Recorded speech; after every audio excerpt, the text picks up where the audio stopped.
All in all, the assassination of JFK made the nation tremble. It still affects the United States of America today. For example, it is speculated that the death of JFK caused political talks with Russia and Cuba to fall apart, which was good for the economy because it got the USA into an arms race. NASA also got funded more, so the USA had a better chance at winning the space race.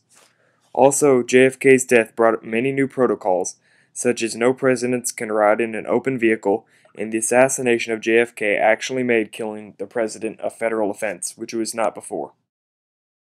However, JFK's successors were ultimately less successful. The Vietnam War grew into a bloodbath, and the long-term loss was massive. Kennedy's stand against Khrushchev during the Cuban Missile Crisis were direct confrontations with the Soviet Union, and JFK could stand strong against the Soviets. However, his successors could not hold a candle to him. Many new movements were started when JFK died as well. Many liberals were suddenly compelled to march for guns to be banned in the United States. The liberals blamed the death of JFK on the citizens of the United States of America because they had not pushed hard enough for guns to be banned in the USA, therefore it was their fault. The death also completely changed the political atmosphere of the country. Johnson made the Vietnam War far worse and was only in for one term. This quick change of power did not help the political situation in the USA whatsoever. There are also many conspiracy theories about JFK's death. One theory is that JFK was killed by the driver of the limousine he was in. In the Zapruder film, a film that depicts JFK being killed, the driver of the limousine makes a quick turn and something shines in the driver's hands. It is often speculated to be a gun, but I think it is just a reflection of light. There is a lot of evidence for this conspiracy theory, however. Many people have drawn inconsistencies and unexplainable errors in the Zapruder film. A lamppost in the Zapruder film is at a completely wrong angle than what it is in real life, and film aficionados say that this inconsistency could lead to the film being altered, such as a gun being then equivalent photoshopped in or out of the driver's hand. Yet another inconsistency is that during the assassination, JFK's limousine was moving down a street as the Zapruder film was being shot. This, in theory, would have made the film much blurrier than it actually is. In actuality, the film is extremely clear and sharp. If the video is slowed down, then it looks like the film is being tampered with because it is mind-bogglingly cleared. The government reported that JFK had been shot to the front and to the right portion of his head. This makes literally no sense whatsoever. The Zapruder film shows the front right portion of JFK's head almost exploding on impact of the bullet. Because of this, it's likely that the bullet actually entered the back of JFK's head.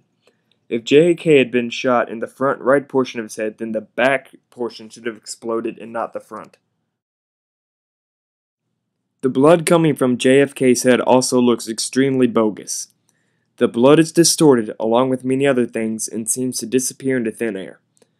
If the blood were real, then the blood should have landed on objects or people around the limousine.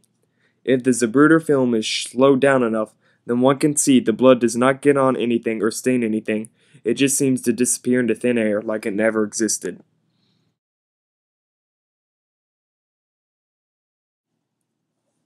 There is also massive amounts of evidence that the Warren Commission covered up some things.